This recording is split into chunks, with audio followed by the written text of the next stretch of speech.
Tila marami nga mga idol ang parang natutuwa pa sa nangyayari ngayon sa ating Pangulo na kung saan nga mga idol ay kumakalat na di umano nga ay nagkaroon ng sakit ang ating Pangulo na si BBM. At narito nga mga idol at marami pang nagpapakalat ng peking larawan na kung saan nga mga idol ay tila ginagawa pang katatawanan ang nangyari sa ating Pangulo.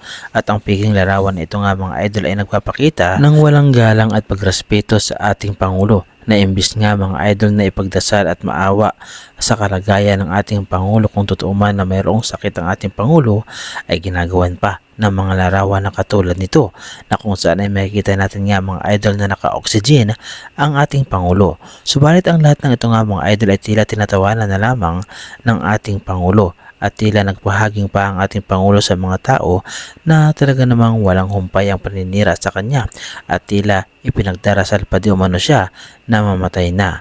Subalit ang lahat ng ito nga mga idol ay ipinagit-balikat ng ating Pangulo at nagbigay pa nga ito nga mga idol ng mensahe para sa mga tao na gumagawa ng ganito at ipinagdarasal siya na mamatay na.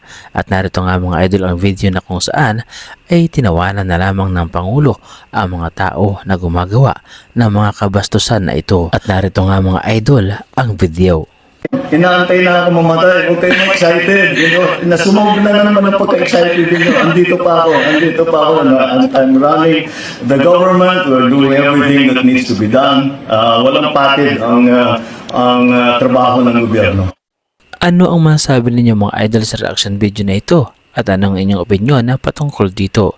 Ibahagi niyo naman mga idol ang inyong reaksyon sa ating comment section.